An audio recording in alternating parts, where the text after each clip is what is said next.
زه یوسف خان لالی یم. د افغانستان لپاره د امریکا پخواني ځانګړي استازي زلمي خلیلزاد په خپل ایکس لیکلي چې په پاکستان کې د داعش د پراخېدونکو ځالو شتون د سیمې او نړۍ لپاره جدي امنیتي ګواښ دی.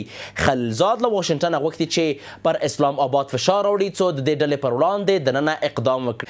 پر همدې موضوع د بحث لپاره په ژوندۍ بڼه راسره وصل دی د نړیوالو چارو کارپوه ښاغلی عزیز معارض صاحب. معارض صاحب سړی مشې په خیر راغلی. معارض صاحب خلیلزاد ویلي چې داعش په پاکستان کې دي او هغلته ډیری پټنځایونه لري چې دغه پټنځایونه د سیمې او نړۍ لپاره ګواښ دی. آیا تاسو هم پر همدې باور یاستئ؟ بالکل بالکل. لومړی جناب لالی صاحب تاسو تخنیکي همکارانو ته لیدونکو اورونکو سلامونه احترامات. وعلیکم السلام. ګورې ډاکټر صاحب خلیلزاد ساده سړی نه ده.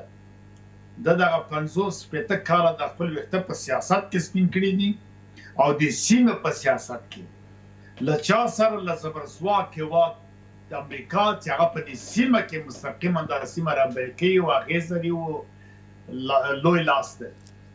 اولاد څه نه خبر ده. خلیلزاد دلته ډېر ماموریتونه ترسره کړي. هغه په اول پړاو کې چې د مجاهدینو په نوم ډلې تپلې جوړېدلې هم خلیلزاد د کارتر په سپین ماڼۍ کې د دوی ترجمان و. خالص و ربانی و سیاح دا څنومېږي پیر ګیلاني و مجددي و مولوي نبي و. دا کسان ناست د سپینه ماڼۍ کې نه وي چې د جهاد خبرې او مقدمې او قصې د افغانستان د بربادۍ لپاره جوړوله. ځکه ماسکي مجاهد خو یا د خاورو لاندې ده یا په کور کې ډوډۍ نه لري یا منتدا نور مفسدین او غله چې ټیکهداران. خلیلزاد ترجماني کوله. بیا راغله مثلا بابور جنرال بابور او حمید ګل دوی تنظیم ترتیب کړ. خپل دا یو مسله نه ده. ادعا یو خبره کول حقیقت لري ځکه دا له موضوع د دننه د ژور نه هڅه نه خبر واقف ده. د سفیر هم پاتې شوی دلته نماینده استازی پاتې شوی ده. په ټولو قضایاو کې دلته د جهاد وخت کوه د کمونستانو وخت کوه د طالبانو وخت کوه که د دویم خبرې وي ټول کې خلیلزاد اوښته راوښته نو د هره خبره مستند. بل خواته که موږ وګورو خپله دغه وزیر دفاع د پوځي چارواکي د پاکستان خپله ادعا کې چې 3 لسیزې موږ ترهګر د غرب لپاره وروزه نو دا خپله په ښکاره ثبوت ده. معنا د دې ده چې ترهګرو ځالې د ترهګرو ځایونه د ترهګرو د تعلیم او تربیې ځایونه د روزلو او د ملاتړ پاکستان ځایونه یې معلوم چې په کومه ځای وکړه. نو بنان که دا TTP دي که دا داعشیان دي که دا نورې ډلې ته القاعده اول هم دلته پاکستان ته راغله. وروسته بیا افغانستان دې ځای ته جیش محمدي دا یو ایسي اوس خو هم سړي نیسوي. اوس خو دغه جیش العدل او زینبون او فاطمون دوی مو سره نیسي. دا ټوله ترهګرې ځالې ځایونه په همده باندې پاکستان تقویه کېږي. بودیجه اخلي کمیشن اخلي پیسې اخلي. دا په خپل ذات کې دې ته معنا دې لري چې د ترهګر دوی څاري او دوی اخلي. خپله ادعا کوي ترهګر لاړه افغانستان ته ترهګر فلانه څنګه ته خبرې که ته یې دروغ ادعا کې خو مقصد لري. که حقیقت وایي نو څنګه خبرېږي ولې چې خبرېږي بیا څنګه درنه راځي. ته خو شپږ لکه پوځ او پولیس او امنیتي قوای لري. دا خو ډیورنډ په فرضي کرښه باندې ازغم تار ولګاو. دواړه خواته سپاهي ولاړ ده. ته خو اجازات هم لرم مدرنه وسله لرم څنګه د نزي وراځي. نو بنان دا بې څه نه ده. دا یو حقیقت ده. ترهګر هلته دي د نورو په برنامو باندې پاکستان مخې ته بیایي. اوس که اکره غواړي اماده کوي چې مرکزي اسیا ته بوځي ایران سره مشکلات جوړ کړي. دا په سیمه کې جوړ شوی پاکستان د همدغو اهدافو مقاصد لپاره. معارض صاحب که په رښتیا هم داعش پر پاکستان کې وي ولې په ټوله کې د پاکستان پوځ یا د دوی کوم پوځیان چې د امنیتي چارواکي دي د دغه ډلې پر وړاندې عملیات نه کوي؟ نه دا خو دوی جوړ کړي دي. دا خپله جوړوي. برعکس عملیات په ځای باندې دوی روز یا البسه ورکوي سلاح ورکوي مهمات ورکوي.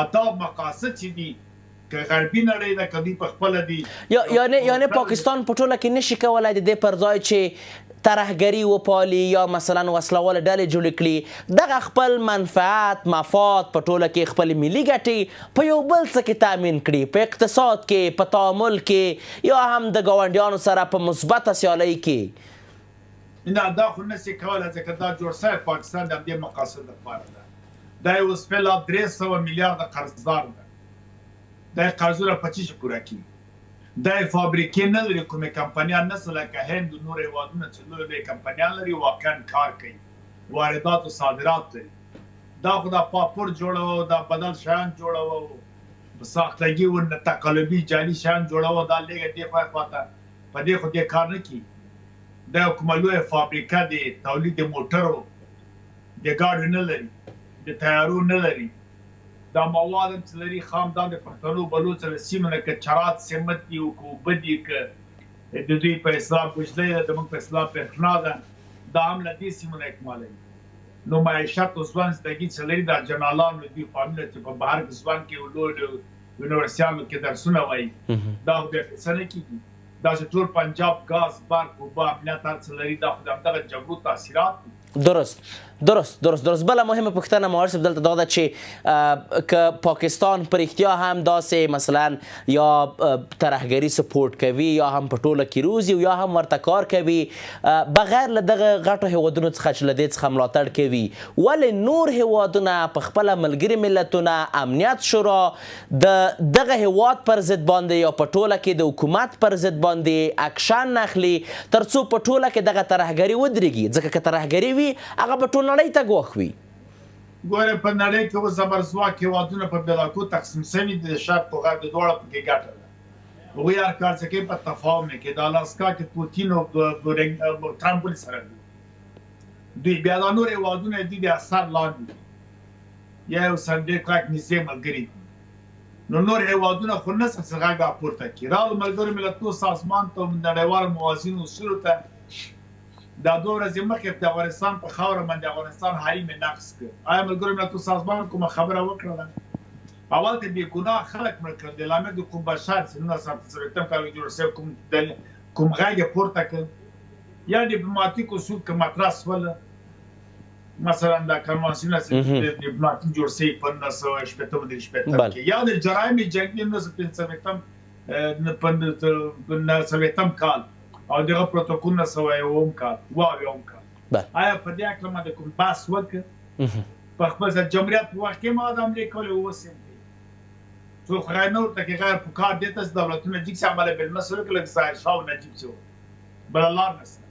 دغه دی اصول نه مراته نو بنال موازین ملل متحد دا اثر د دستور وادو یا سلام د دې پروژې ورکی څو کڅمکا همدغه موازین ملل متحد شورا امنیت همدغه ترهګرو د مسایلو کې شریک له پاکستان سره او اسرائیل سره دوی سره یو لوګه د روانه د پلار باندې اچول شوی هغه هېوادونه لکه پاکستان او اسرائیل پرې ګټه پکې خپل قرضونه پکې خلاصي خپل معیشت ځوان جنګ جګړه دا ما د پښتنو سیمه بلوچ سیمه کې دوی سن دغه نه کې ځکه سندیانو نه کشمیر کې غرض کاوه نه د مودي وډار کړل وی وشتله بالغات غرض نه کې تنام د پښتنو بلوچ هم د ټي ټي پی د داعش تو فلان د پاکستان دا کډوال چې راوي سړیو خبره سو کم مهرباني دا چې کډوال په لوی پیمانه په تفاهم له پاکستان او ایران او آلمان او اروپا او تاجکستان او روسیې ټول یو دم راوستله دلته پروژه ستا ځکه دوی دغه بحران جوړېدل د فقر جوړي فقر نه بیا ډېر ښه سرباز کېږي